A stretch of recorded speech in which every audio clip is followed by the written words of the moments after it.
Ada dulu yang pengen bunuh diri karena ditolak sama ceweknya. Kebetulan di depan rumah ceweknya itu ada lagi truk lagi berhenti. Terus dia balapan, sengaja nabrakin dirinya ke truk yang lagi berhenti, tepat di depan rumah ceweknya. Kenapa? Pengen nunjukin ke ceweknya, aku gak bisa hidup tanpa kamu. Coba. Kenapa bisa kejadian kayak gini? Karena hatinya tidak dikuatkan. Kenapa ada orang yang berkali-kali diputusin, tetap aja datang lagi. Kuat banget tuh hatinya. Berkali-kali diputusin, datang lagi. Bukan datang ke yang lain, datang ke yang sama. Sampai orang yang putusinnya, yang putus asa memutuskan, akhirnya menerima. Nah, di sini berarti bukan soal layak dan tidak, soal siapa yang paling sabar ya. Kan kata Umar bin Khattab, rahasia kemenangan dalam satu pertarungan. Ini yang ngomong jawaranya ya, Umar bukan saya. Kalau saya mungkin bukan petarung. Kalau Umar kan petarung. Dia ngomong apa? Rahasia kemenangan dalam satu pertarungan bukan teknik, bukan kekuatan fisik, tapi ketahanan, kesabaran. Siapa yang paling sabar, dia yang akan menang. Siapa yang paling sabar sampai ronde 10, maka dialah yang menang. Begitu juga dalam kehidupan, siapa yang paling kuat, dialah yang akan sukses, yang paling sabar. Ternyata kadang Allah menolong kita bukan dengan cara buat hidup kita gak ada masalah. Justru kadang masalah itu kuliah buat kita. Masalah itu nyantri buat kita. Masalah itu kursus buat kita, biar kita mengerti kebaikan. Mengerti artinya menjadi orang yang tangguh. Tapi Allah kuatkan hati kita, sehingga kita berbaik sangka. Ihfazillah yahfazka. Jaga Allah, Allah jaga kamu. Berbaik sangka kepada Allah. Misalnya lagi ada musibah, oh kayaknya Allah mau ganti yang lebih baik nih. Kayak gitu. Ada musibah langsung berbaik sangka, Allah mau ganti yang lebih baik. Istri saya tuh salah satunya, dan beliau aktivis mengurus pasien-pasien kanker yang kurang mampu di Bandung. Jadi kita punya namanya Rumah Teduh, menampung ada sekitar 6 rumah, menampung lebih dari 70 pasien, termasuk ada yang dari Garut, dari Tasik, dari pelosok-pelosok. Bahkan ada yang dari Garut bagian selatan yang kemarin sempat kita anterin, udah meninggal pakai ambulan. Dari Bandung ke rumahnya itu 12 jam. Karena pertama udah sampai di jalan raya harus digotong, gak bisa naik mobil ke atas, ke bukit gitu. Gotongnya aja sejam. Kalau pakai motor nggak mungkin kan, bawa tandu kan, pakai motor nggak mungkin ya. Tapi kalau teman-teman anak-anak motor kayaknya bisa nih ngetrik ya, bahwa kalau kita nggak bisa akhirnya ditandu sejam naik ke atas tuh. Nah, kemarin ada kejadian di salah satu rumah teduh untuk nampung pasien-pasien yang kurang mampu bersama keluarga mereka. Ada satu pasien nyamar. Dia pura-pura sakit, terus tinggal di situ sehari. Tiba-tiba malam hari dia hilang. Semua HP keluarga pasien diambil, dibawa lari. Mencuri HP pasien kanker kurang mampu. Coba kurang apa dosanya tuh? Mencuri HP, nyopet HP orang di mall masih mending, dosa lah. Tapi nggak dosa segede itu ya, nggak berlipat-lipat. Ini dosanya apa? Mencopet, mengambil HP keluarga pasien kanker kurang mampu. Yang di HP itu satu-satunya alat untuk komunikasi, ngurus pengobatannya. Kita nelpon mereka juga di situ, nelpon dokter lewat HP itu, diambil sama dia. Hilang sekitar 5 HP, 5 pasien. Langsung kita coba snapgram di sosial media. Dalam hitungan jam Allah ganti HP yang lebih bagus, jumlahnya 2 kali lipat. Itu juga kita stop, kalau enggak mungkin 10 kali lipat jumlahnya. Bisa jualan HP itu. Kita taruh instastory, kita butuh HP nih, ada 5 pasien kita yang kehilangan HP dalam satu musibah. Mudah-mudahan Allah ganti yang lebih baik. Ternyata langsung pada ngejapri, saya ganti. Bukan HP bekas, HP baru yang harganya mungkin lebih mahal berkali-kali lipat dari yang hilang. Dan jumlahnya berkali lipat dari yang hilang. Hilang 5, yang udah terkumpul dalam hitungan 1 jam 10. Itu langsung kita stop, kalau enggak bisa 100 tuh. Lumayan kan, bisa buka lapak lagi tuh. Nah ternyata benar, kalau kita berprasangka baik ke Allah, akhirnya mereka pas dikasih HP yang baru bingung, Pak ini gimana cara memakainya nih? Karena HP yang mereka selama ini kan yang HP hitam putih yang agak gede yang bisa ngelemparin maling ya. Sekarang HP-nya slim, warna, bisa selfie. Mudah-mudahan sih nggak sibuk selfie ya. Nah, alhamdulillah dikasih yang lebih baik. Coba berprasangka aja sama Allah. Dan itu mudah banget bagi Allah. Saya juga pernah hilang HP. Malam-malam mau ada acara tahajud bareng. Bangun tidur karena udah telat bangunnya. Acara tahajud jam 2, saya bangun di rumah jam 2. Kan telat banget tuh, berangkat ke tempat masjidnya setengah jam paling cepat. Akhirnya karena panik, saya ambil HP, jatuh. Pas jatuhnya itu bagian layarnya langsung pecah, gak bisa lagi dipakai digit. Wah, HP saya hilang. Langsung doa, Allahumma ajurni fi musibati wa akhluf li khairam minha. Ya Allah, beri saya pahala dalam musibah saya, beri saya ganti yang lebih baik darinya. Waktu itu HP saya HP harga 2 juta. Paginya jam 10 pagi Allah ganti dengan Samsung Note 5 yang waktu itu harganya masih 10 juta. Coba langsung cash langsung dikasih sama Allah. Gimana caranya? Allah yang punya cara. Dan kita nggak harus tahu caranya karena ayatnya juga wa yarzuqhu min haitsu la yahtasib. Dari jalan yang Allah yang kalian tuh nggak pernah duga. Prasangka baik sama Allah. Ditolak, oh berarti akan diberikan yang lebih baik dari ini. Ditolak lagi, oh berarti lebih baik lagi. Cari lagi yang lebih baik, ditolak lagi. Makanya nyarinya yang terbaik. Begitu ditolak, Allah berarti akan menggantikan yang lebih baik dari dia. Itu ada cewek, Masya Allah, berhijab, hafal Al-Quran, juz 30. Lancar. Ini kayaknya tipe saya banget nih. Jadi saya gak perlu repot-repot ngajarin Al-Quran ke anak saya. Udah ada mamanya. Ini kayaknya cewek yang setia, keibuan. Kayaknya dia gak senang keluar, lebih senang di rumah. Pas banget dengan tipe kita misalnya. Ternyata pas datang ditolak. Maaf saya udah tunangan. Lagi-lagi kayak gitu ya. Gak survei dulu sih, langsung datang aja. Karena gak ada surveinya, datang ditolak. Oh mudah-mudahan dikasih yang tadi juz 30. Karena ditolak dikasih yang 30 juz. Tapi sekarang masih juz 30 juga bertahap. Pas sudah nikah nanti dia hafal Quran jadi 30 juz. Bisa kayak gitu, bisa banget. Kerjaan, ada satu kerjaan yang kita gak berhasil, satu usaha nih. Lagi mulai usaha kecil, modal 1 juta usaha. Ternyata ada yang gak jujur, kita ketipu, gagal. Jangan langsung berburuk sangka ke Allah. Apa maunya lagi Allah nih? Saya kan melakukan usaha ini gara-gara saya meninggalkan riba. Masa saya meninggalkan riba tapi malah makin sulit?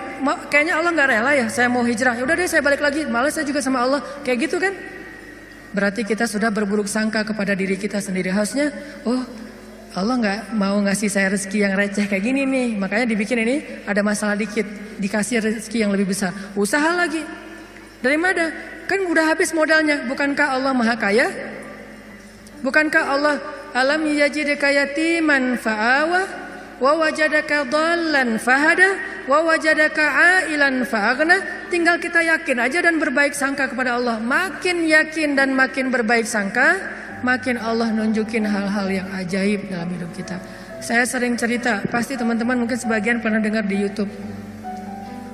Gimana saya ngebuktiin kebesaran Allah dengan sedikit mengambil resiko gambling, yaitu berangkat ke luar negeri gak punya modal sama sekali. Gak bawa duit, 1 rupiah pun gak bawa, berangkat ke luar negeri. Terus apa keyakinan saya? Baik sangka kepada Allahnya. Saya cuma berbaik sangka waktu itu Allah di Indonesia sama Allah di Mesir itu sama. Beda gak Allah di Indonesia dengan di Mesir? Sama kan ya?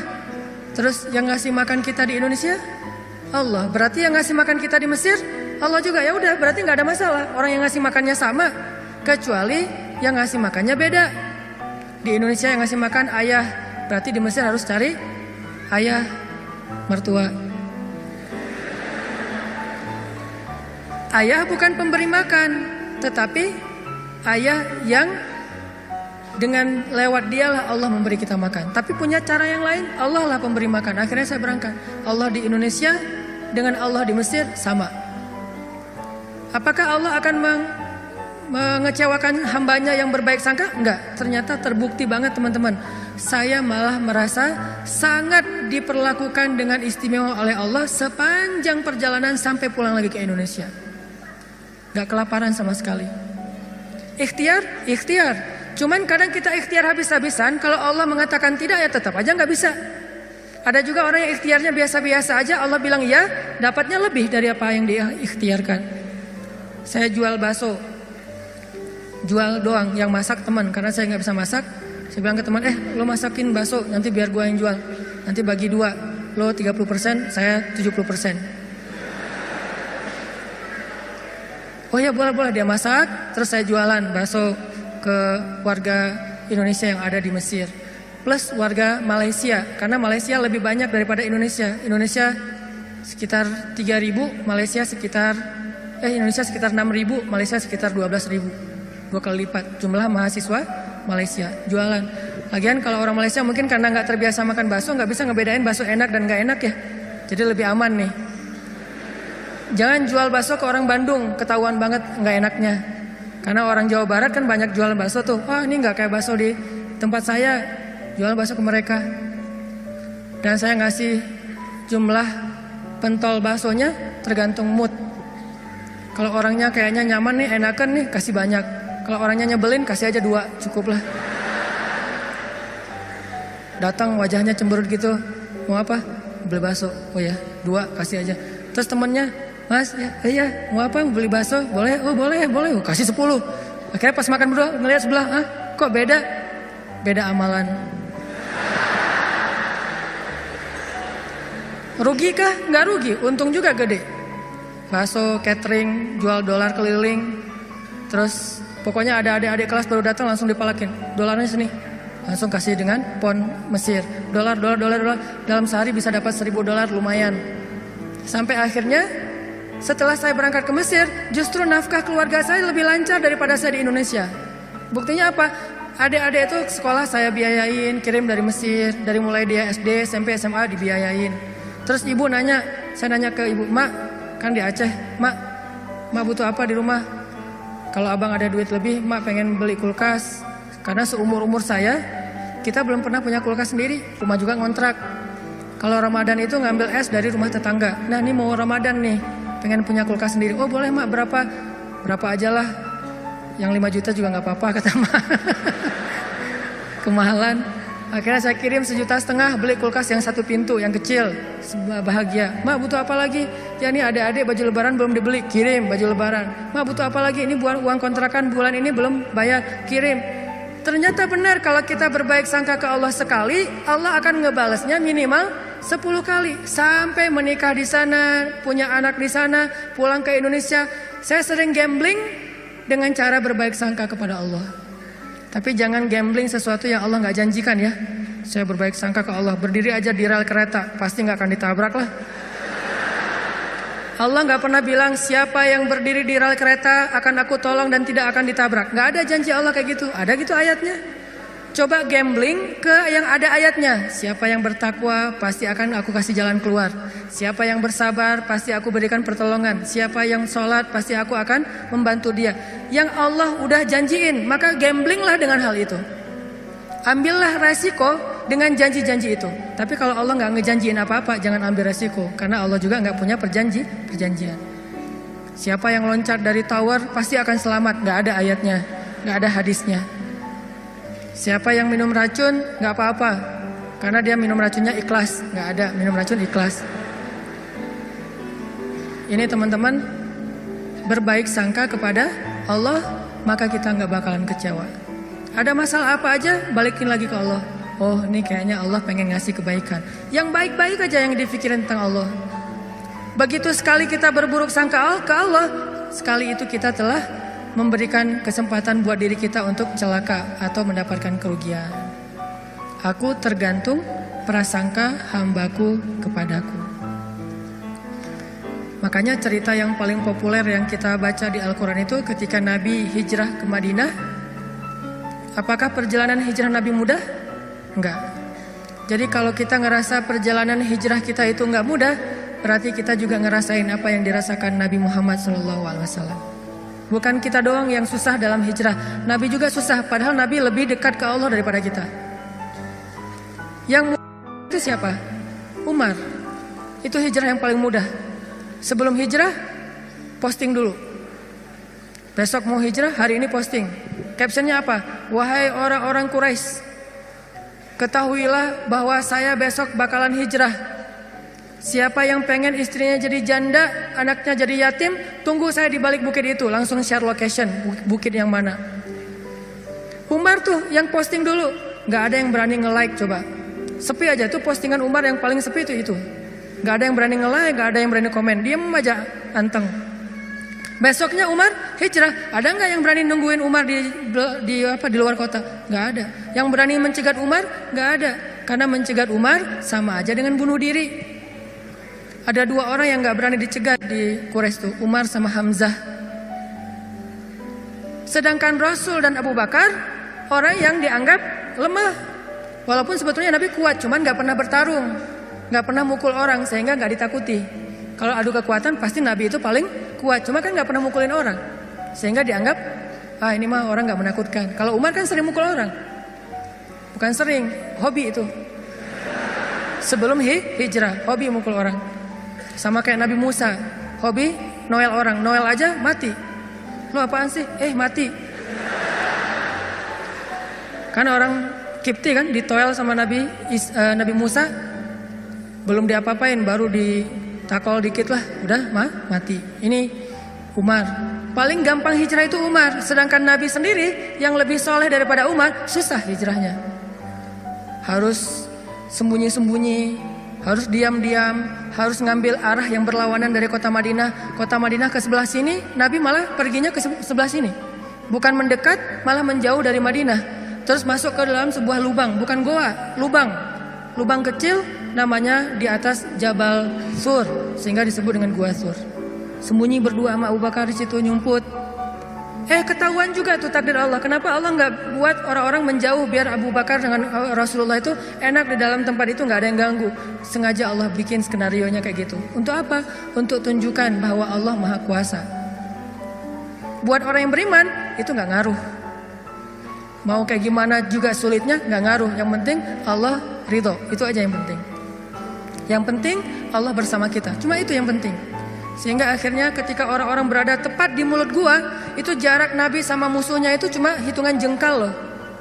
Setengah lutut mereka, setengah kaki mereka itu udah kelihatan sama Nabi kayak gini nih. Tepat di depan Nabi.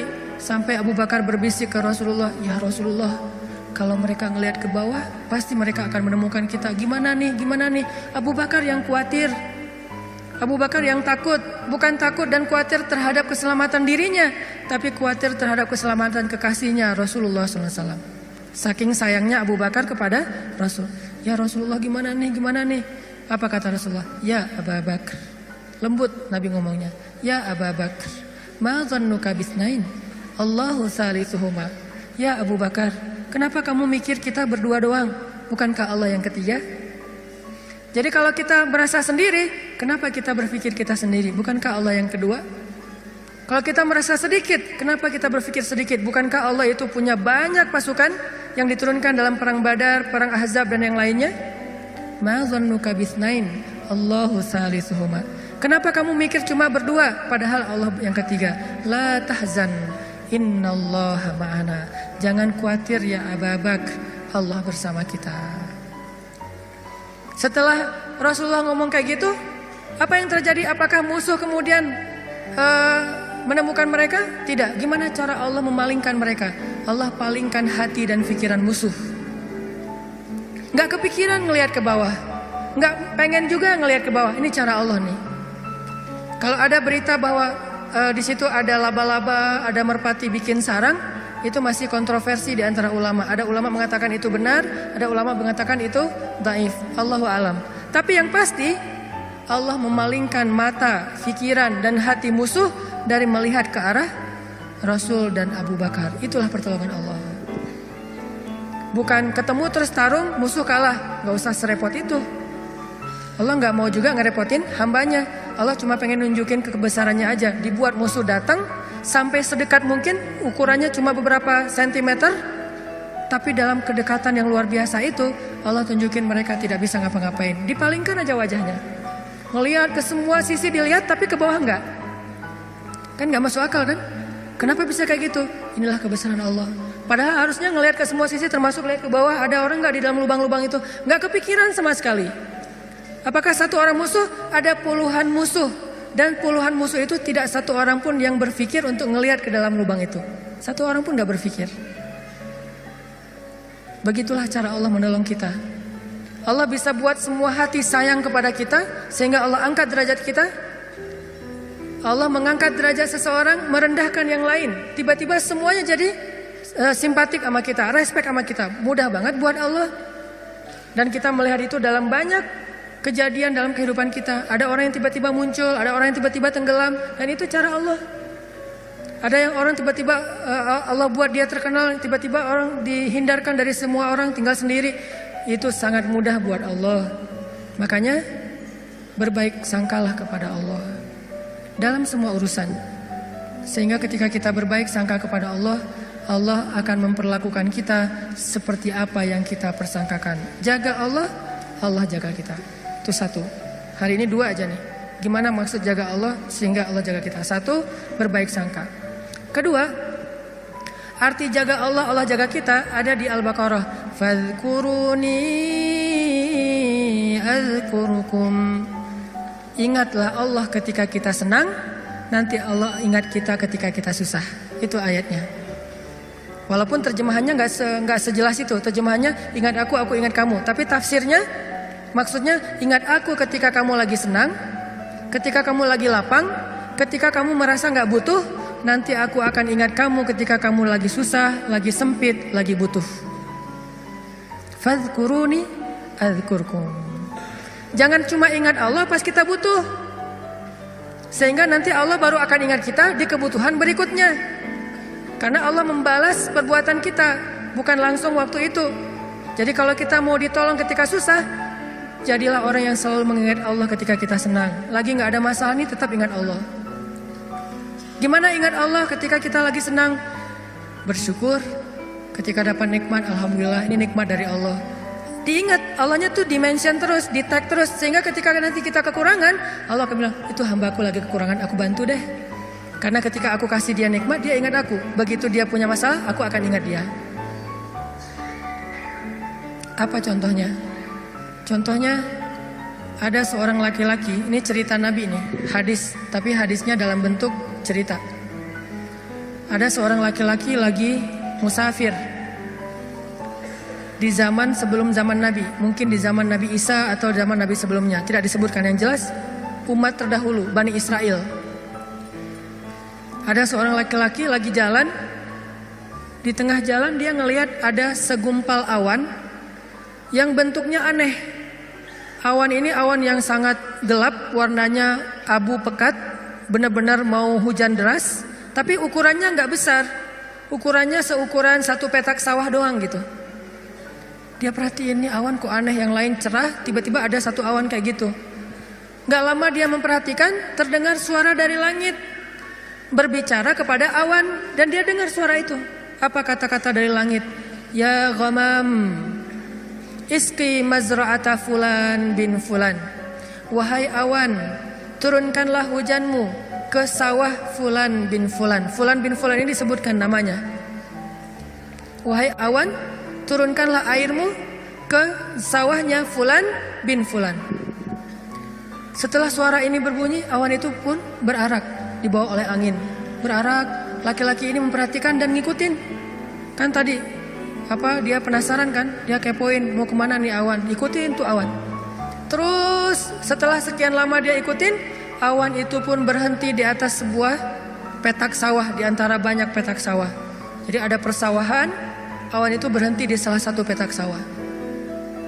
Tiba-tiba turun hujan lokal, cuman di petak sawah itu aja, yang lain tetap kering, yang itu basah. Ini di tengah musim kemarau, ada awan yang turun hujannya cuma di satu petak sawah. Diperhatiin, aneh juga nih hujan lokalnya. Sampai akhirnya awannya hilang, hujannya reda.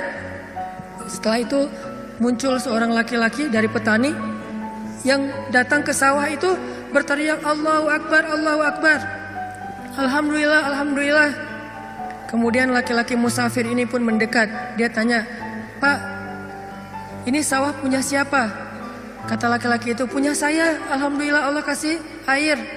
Terus laki-laki ini bertanya, Bapak namanya siapa?